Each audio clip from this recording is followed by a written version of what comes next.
सिम्मी डरते हुए पीछे हटी तो एलेक्स ने उसको और करीब कर लिया और उसका मुंह पकड़ते हुए बोला, अपनी हद में रहो। अगर मेरे और मेरे भाई के खिलाफ एक वर्ड भी बोला तो मुझसे बुरा कोई नहीं होगा। और क्या कहा था तुमने? एक बार बताना प्लीज, क्या बोली थी तुम? सेल्फ रिस्पेक्ट एंडोनल, मुझे बताना पसंद करोगी? उस दिन कहाँ गई थी तुम्हारी रिस्पेक्ट? जब तुम ये कपड़े उतारे मेरे सामने खड़ी थी, उस दिन कहाँ गई थी तुम्हारी सेल्फ रिस्पेक्ट?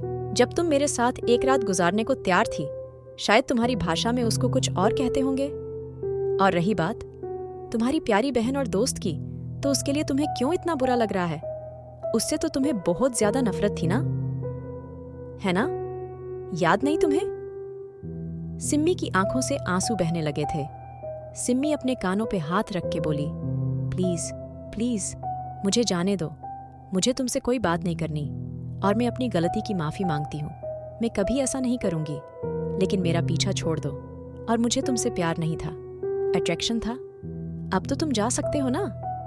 सिम्मी के कहने पे एलेक्स उसकी गर्दन पे धीरे धीरे बाइट करते हुए बोला, ओ बेबी, सो सैड, मुझे ये कहते हुए बहुत बुरा लग रहा है। अब तुम मुझसे नहीं बच सकती। और हाँ, हमारी जो रात अधूरी थी ना, वो यहाँ इंडिया में पूरी होगी।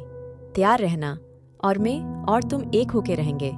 ये खेल शुरू तुमने किया था, लेकिन इसको खत्म में करूंगा। तुम्हारा अलेक्स। और हाँ, जिस कॉलेज में जा रही हो ना, वहाँ किसी के भी करीब मत जाना, वरना तुम्हारा वो हाल करूंगा, भूल नहीं पाओगी।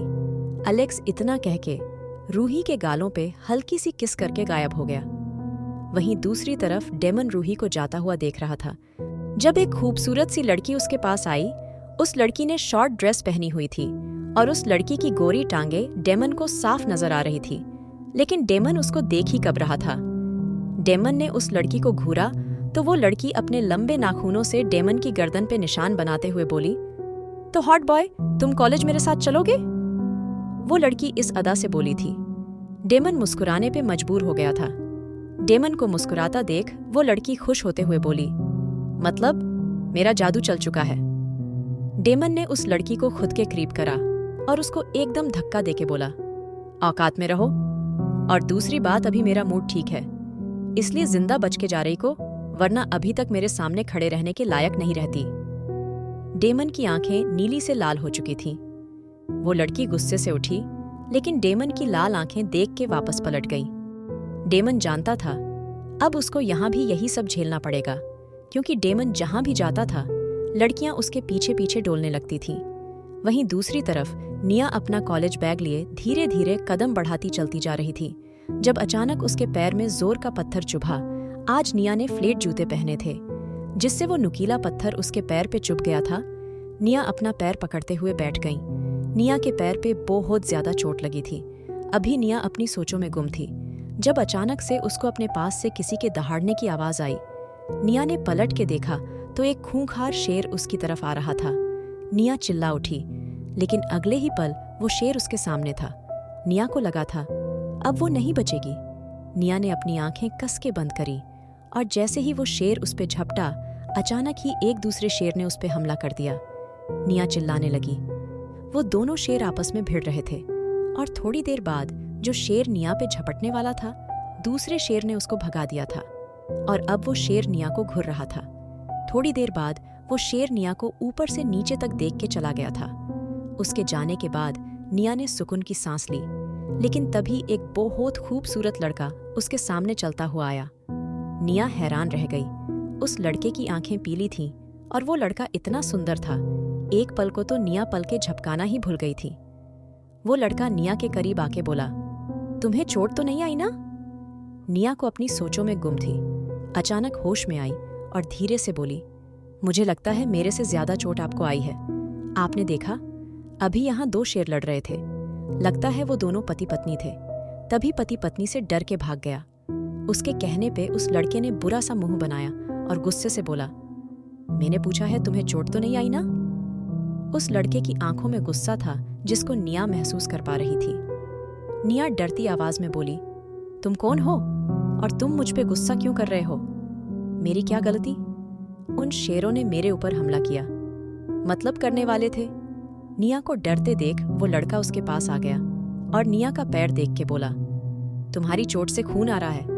वो लड़का बार बार इधर उधर देख रहा था, जैसे वो खून से बचना चाहता हो। उस लड़के ने अपनी जेब से एक रुमाल निकाला और निया को देके बोला, ये लो, इस चोट पे बांध लो। निया पहले ही डरी हुई थी। निया ने जल्दी से वो रुमाल बांध लिया और थोड़ी देर में निया की चोट छिप गई थी, लेकिन उससे खून अभी भी बह रहा था। वो लड़का निया के आगे हाथ बढ़ाता हुआ बोला, हाय, आई एम टाइगर एंड तुम? उस लड़के का नाम सुन के निया ने अपनी भारी और नाजुक पलकें उठाई और धीरे से बोली, निया रायचंद, मेरा नाम निया रायचंद है।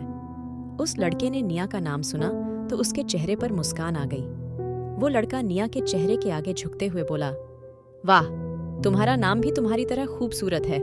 तो निया, आगे से अगर अपनी जान प्यारी है तो इस रास्ते से मत आना। निया को टाइगर की बातें समझ नहीं आ रही थी। निया गुस्से से बोला, पहली बात तो मैं यहाँ क्यों आना छोड़ दूं? और दूसरी बात, तुम कौन हो? वो लड़का निया के होंठों पे उंगली रखते हुए बोला, ये तुम्हें जानने की जरूरत नहीं है।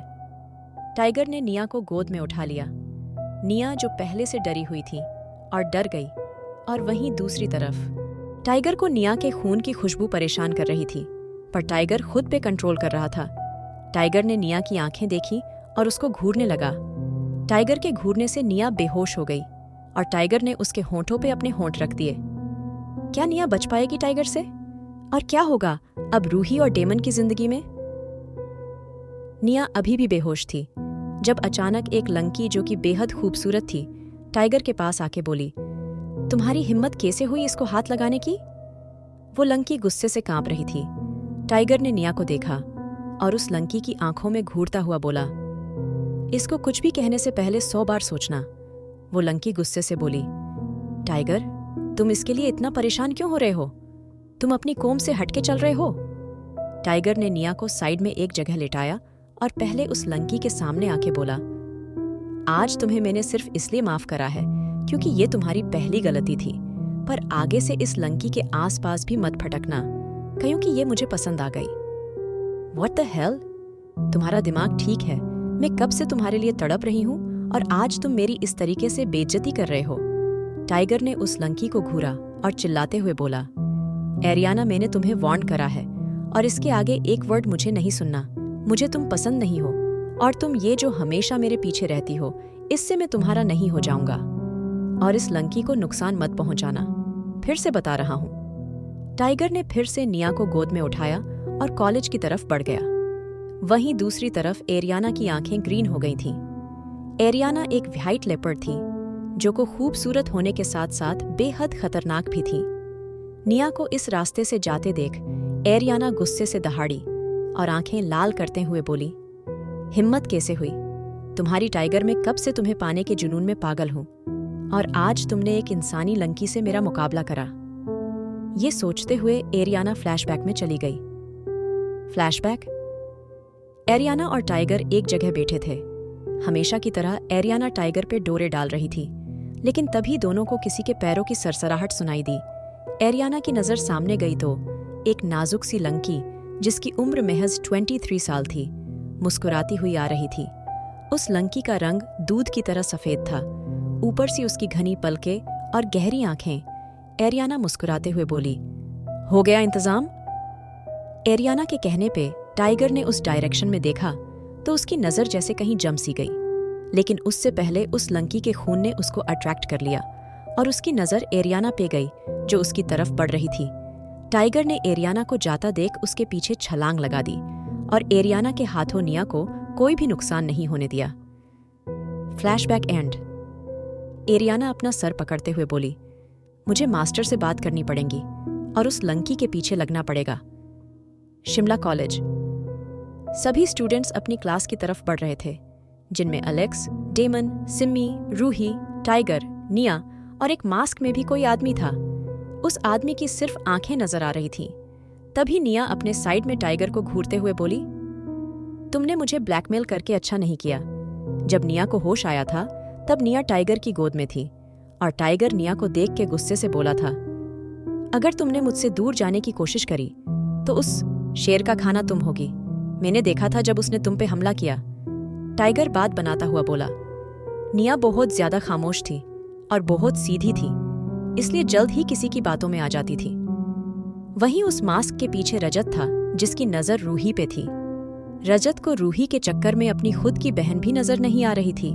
वहीं डेमन, जो अलग चल रहा था, अचानक रूही की कमर को टाइट पकड़ते हुए बोला, मुझे उसकी स्मेल महसूस हो रही है, वो यहीं है, बहुत करीब है। डेमन को बोलता देख रूही ने उसको दूर धक्का दिया और गुस्से से बोली, ये बकवास बातें मुझसे करने की जरूरत नहीं है और मुझे तुम्हारी बातों में नहीं आना। ऐसा ही वो जंगल सांड, और ऐसे ही तुम जो टक्कर मारते फिरते हो। रूही को बात सुन के डेमन ने रूही को गुस्से से गोद में उठाया और उसको पकड़ते हुए बोला, अब अगर तुम हिली तो मुझसे बुरा कोई नहीं होगा।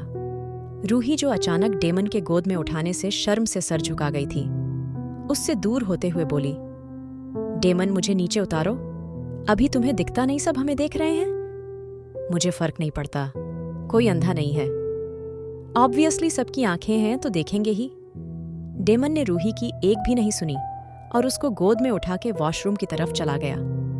रूही लगातार डेमन के कांधे पे हाथ मार रही थी। डेमन ने रूही को एक जगह पे बैठाया और चारों तरफ देख के बोला, अगर तुम सब 2 मिनट में यहां से गायब नहीं हुए तो मुझे अपना तरीका आजमाना पड़ेगा। डेमन की आवाज में ऐसा गुस्सा था, सब सुनते ही एक पल में भाग गए। डेमन ने दरवाजा देखा और एकदम दरवाजा आवाज के साथ बंद हो गया। रूही डरते हुए बोली, ये क्या तरीका है? डेमन ने रूही की टांगों को अपने चारों तरफ लपेटा और उसको स्मेल करते हुए बोला, यही, सिर्फ इस चीज को मैंने कितना मिस किया मैं बता भी नहीं सकता। डेमन की बात पे रूही हंसते हुए बोली, तुम हवस के पुजारी, तुम्हारी जरूरत तुम्हें यहाँ खींच लाई, क्योंकि मेरे अलावा तुम्हें कोई सेटिस्फाई नहीं करता, कोई भी लंकी तुम्हें नहीं झेल पाती। रूही की आंखों से आंसू भरे हुए थे जब डेमन उसका मुंह पकड़कर बोला, बिल्कुल सही कहा तुमने, तुम मेरी जरूरत हो। सिर्फ और सिर्फ जरूरत तुम्हारे चक्कर में वैम्पायर एक अच्छा वैम्पायर बनने की सोच रहा था, लेकिन तुम जैसी लंकी ने मुझे फिर से एक जंगल का जानवर बना दिया। और तुम एक कातिल हो, तुमने मेरे बच्चों को मारा और तुम मुझसे कह रही हो मेरी जरूरत क्या है? रूही डेमन को धक्का देते हुए बोली, बकवास मत करो, जब तक तुम्हें पूरी बात का ना पता हो। बोला, मत करो, और ठीक है, अगर तुम्हें लगता है मैंने मारा है तो मार दिया, अब क्या कर लोगे? जब तुमने मुझे सामने से कहा था, तुमने मेरा यूज करा, तब मेरे पास कौन सा रास्ता बचता? मैं क्यों उन बच्चों को रखती जिनका कोई वजूद नहीं था? तुमने मुझे सिर्फ एक चीज बताया था, जिसको तुमने यूज करके फेंक दिया था। क्या हुआ, याद नहीं? मैं याद दिलाऊं, क्या बोला था तुमने? मैं सिर्फ एक चीज हूं जिसको तुमने उसकी औकात दिखाने के लिए इस्तेमाल करा, और फिर ये बातें बोल के मुझसे एक्सपेक्ट करते हो मैं तुम्हारे आगे पीछे फिरूं? लेकिन मैं तुम जैसी घटिया नहीं हूं। मेरा मिसकैरेज हुआ था, जिसकी वजह से वो बच्चे, लेकिन अब मेरा तुम्हारा कोई रिश्ता नहीं। रूही को बोलता देख डेमन ने उसका मुंह पकड़ा और गुस्से से उसको घूरते हुए बोला, एक वर्ड और मत बोलना, तुम्हें सिर्फ धोखा देना आता है। कैसे मान लूं तुमने मेरे बच्चे को नहीं मारा और तुम्हारी उस दोस्त पे यकीन करूं? और रही बात डॉक्टर की, तो मैंने अपने कानों से सुना था सबको कहते हुए तुम्हें अबॉर्शन कराना चाहिए, इसलिए मेरे सामने ज्यादा सीधी मत बनो रूही। रूही अपना मुंह छुड़ाते हुए बोली, मैंने कहा भी नहीं, यकीन करो, क्योंकि तुम उस लायक नहीं हो। और ठीक है मारा, मैंने अब क्या कर लोगे? डेमन ने रूही का मुंह पकड़ा और उसके होंठ रूही के होंठों से उलझ गए। दोनों एक दूसरे को गुस्से से किस कर रहे थे, जबकि रूही बस स्टिल बैठी थी, लेकिन डेमन रूही के होंठों को बुरी तरह बाइट कर रहा था। जब रूही ने मुंह नहीं खोला तो डेमन ने रूही के होंठों पे हल्का सा दबाव बनाया, जिससे रूही चिल्लाने लगी, और डेमन अब रूही के होंठों के साथ उसको अंदर तक छक रहा था। लेकिन इस बार दोनों की किस में प्यार नहीं था, बस एक गुस्सा था। जब रूही को सांस लेने में तकलीफ होने लगी, तब जाके डेमन उससे दूर हुआ और रूही के होंठों पे अपनी उंगली घुमा के बोला, बहुत शौक है ना बकवास करने का, अब झेलना ये टॉर्चर। डेमन कुछ कह ही रहा था, तभी एक आवाज से दरवाजा खुला। रूही गुस्से से बोली, तुम आ चुके हैं, नए किरदार हो, गई हैं शुरुआत मोहब्बत और जंग की, किसकी होगी जीत? जानने के लिए सुनिए blood lust, seduction of the night. और अगर एपिसोड पसंद आया तो लाइक, शेयर और सब्सक्राइब करना ना भूले।